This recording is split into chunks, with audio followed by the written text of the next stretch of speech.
Savoir et comprendre les plus récentes nouvelles qui nous touchent. Tu sais, Alexandre, comment ça marchait, Donald Trump, certains de ses hôtels qu'il voulait construire, il arrivait, puis il y avait un terrain, des fois, il y avait un vieil hôtel ou des vieux bâtiments là-dessus. Fait qu'il disait, m'acheter ça, m'acheter le terrain, m'a rasé ça, puis moi, m'a construire un beau gros hôtel, un beau gros Trump là-dessus. Est-ce qu'on peut faire ça avec les pays? Est-ce qu'on peut faire ça dans la bande de Gaza? C'est la nouvelle lubie de Donald Trump. Il recevait hier là, le premier ministre israélien à la Maison-Blanche, Benjamin Netanyahou. Et là, à un moment donné, Donald Trump réfléchit à voix haute. Et ça, c'est toujours un succès. Je vous résume un peu ce qu'il a dit. Alors, Donald Trump dit vouloir prendre possession de la bande de Gaza, déplacer la population ailleurs, le temps de nettoyer et de reconstruire. On parle de 2 millions de personnes. Ils iraient où, selon le président Trump? En Jordanie ou encore en Égypte. Ni un ni l'autre n'en veut. Alors, premier problème.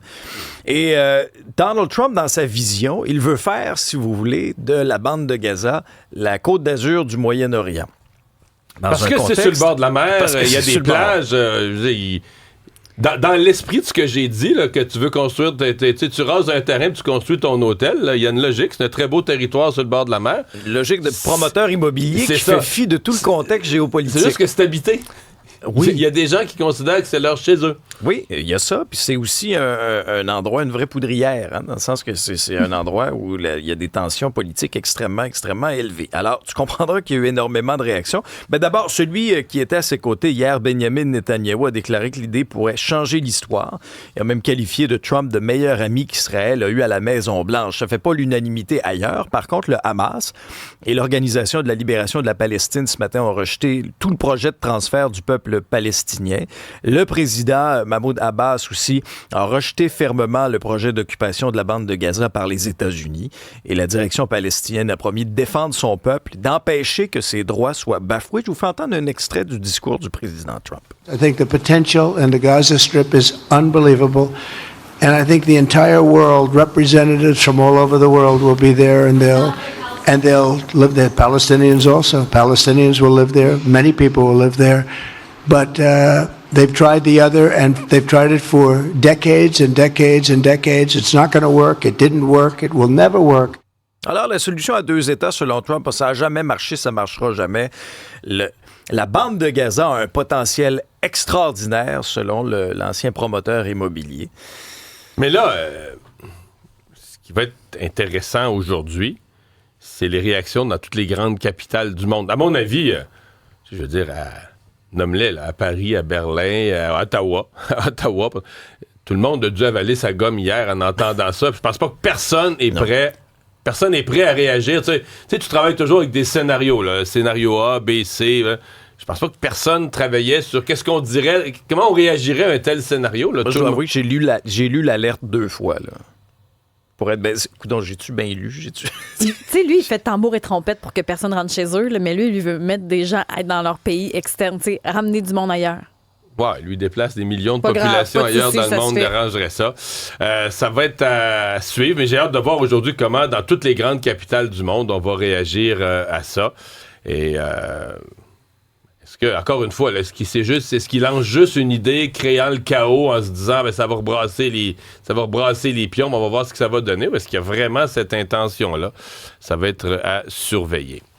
Sondage léger qui confirme ce qu'on sentait depuis lundi matin que je le dis, mais les Québécois sont vraiment en colère contre les Américains. C'est en une journal d'ailleurs, donc voici ce qui ressort de ce sondage léger, le journal TVA. D'abord, 74% des répondants sont en faveur d'une riposte dollar pour dollar. 83% estiment que les tarifs qui seraient imposés par les Américains feraient très mal à notre économie.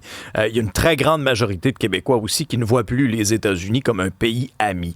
76% des répondants estiment que l'arrivée du nouveau président les inciterait à acheter moins de produits en provenance des États-Unis. 74% sont moins enclins à visiter les États-Unis comme tels. Maintenant, il y a toute la question du boycott aussi, là. En ce qui concerne Amazon, 19% des répondants ont l'intention de boycotter Amazon, alors que 35% disent vouloir y réduire leurs achats, alors que 34% des répondants ne feront aucun changement.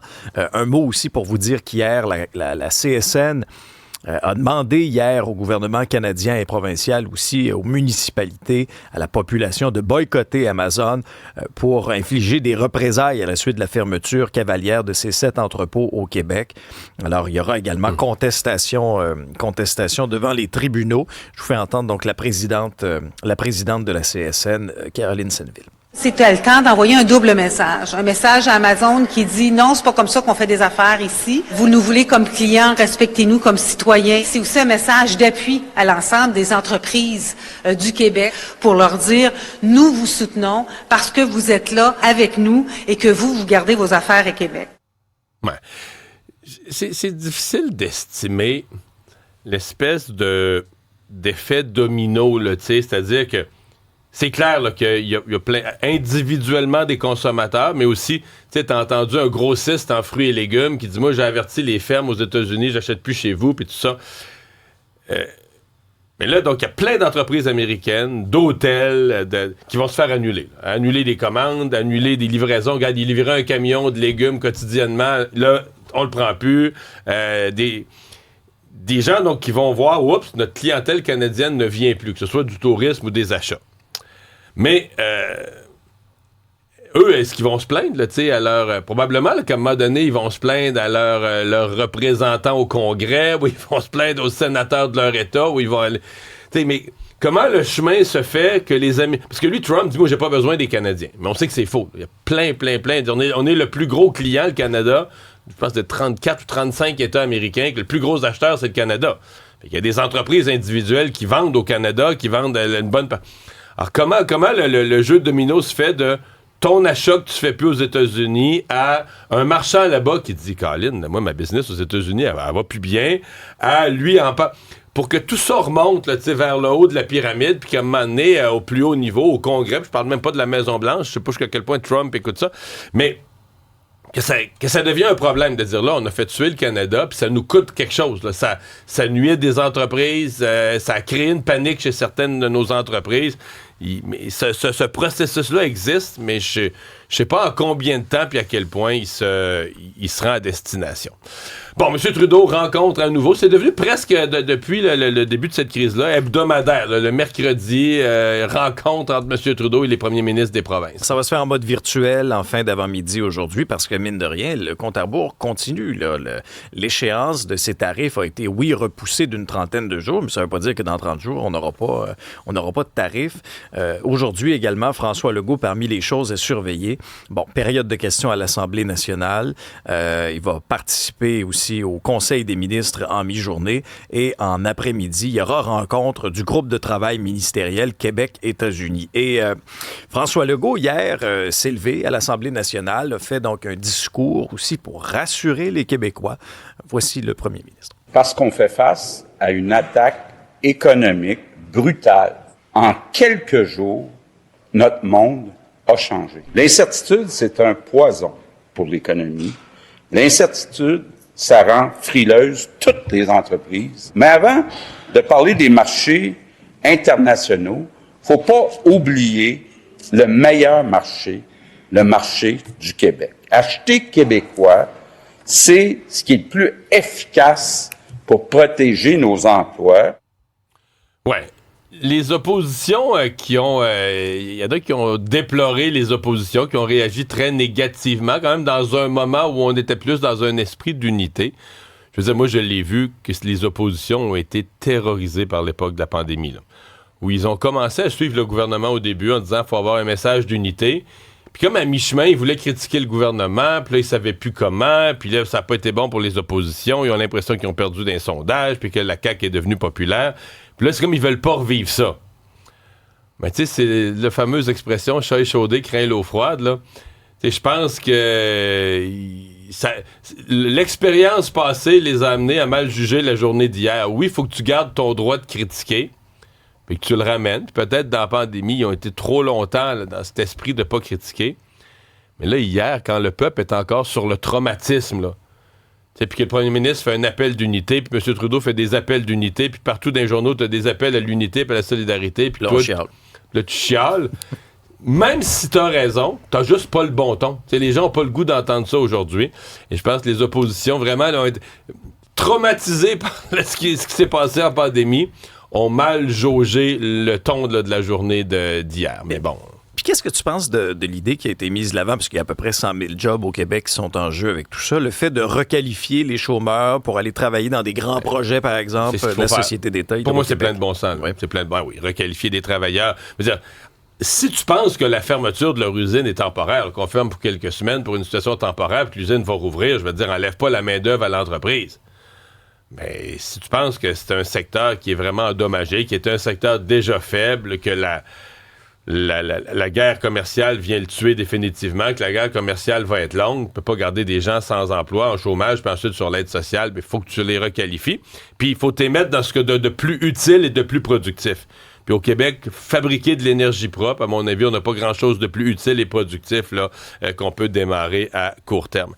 La présidente de la FTQ n'avait pas encore commenté ce qui s'était passé avec les comptes de dépenses puis les soupers bien arrosés de la FTQ Construction. Oui, et de ses dirigeants syndicaux. Alors, pour la première fois, elle a brisé le silence. C'était en entrevue à l'émission Le Bilan sur les ondes de LCN avec notre collègue Paul Larocque. Bon, d'entrée de jeu, elle dit qu'elle ne peut pas défendre les dépenses controversées d'alcool et de restaurants. Alors, ce qu'elle affirme, c'est qu'il y a des gens qui pourraient peut-être être à l'origine de la controverse, mais qui, des gens peut-être fâchés, frustrés, et qui auraient voulu faire éclater ça au grand jour, essentiellement. Mais ils sont vraiment... leur focus est vraiment là-dessus. Oui, là. Qui a coulé l'information et non pas qu'est-ce qu'on pourrait faire mieux avec l'argent de nos membres. Là. Et ça, je trouve que c'est un mauvais angle d'attaque. Je vous laisse juger par vous-même là, les déclarations de Magali Picard. Ben écoutez, je dis quoi, c'est pas, je peux pas défendre ça. Je suis pas du tout d'accord avec ça, chose certaine. Monsieur Larocque, il faut bien connaître le dossier de la construction, de la FTQ Construction. On se rappelle de la commission Charbonneau, on part de loin. Moi, je suis obligée de vous dire qu'il y a eu beaucoup de travail de fait. Est-ce que c'est exemplaire? Est-ce que je suis à l'aise avec ça? La réponse, c'est non. Un qui avait dénoncé ça sur la place publique, c'est le ministre du Travail, Jean Boulet, là, qui avait souligné que sa confiance envers la FTQ Construction avait été ébranlée par tout ça, et je pense aussi dans la population. Nouvelle de dernière heure, Mario, on en parlait en ouverture d'émission, des problèmes rencontrés dans le tunnel Louis-Hippolyte Lafontaine en direction sud. Eh bien, c'est maintenant rouvert à la circulation. C'est ce qu'on apprend en dernière heure. Malheureusement, à 6h21, j'ai l'impression que le mal est fait. Là, quand on a vu le niveau de congestion, ça ne retrouvera pas sa fluidité avant la fin de l'heure de pointe. J'ai bien peur. Des Québécois qui travaillent avec Lady Gaga. Ça, c'est toujours le fun de voir ça. C'est comme quand les Canadiens performent ou Céline Dion performe. On a comme l'impression que la chanson nous appartient un peu plus quand il y a des gens de chez nous. Et c'est le cas dans la toute nouvelle chanson de Lady Gaga qu'elle a rendue disponible dans les derniers jours, Abracadabra.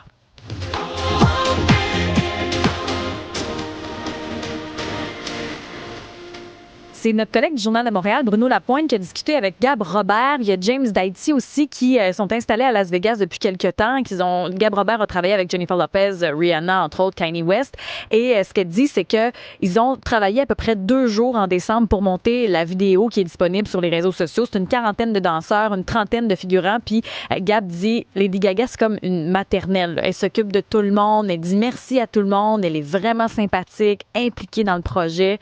Mais c'est sûr, je crois ça, là. On voit qu'elle mène ses projets du début à la fin. C'est une professionnelle. Tout ce qu'elle fait, c'est toujours à perfection. Il semblerait que Gab Robert aura d'autres projets avec elle. On sait que c'est la tête d'affiche de Coachella. On en a parlé l'année passée.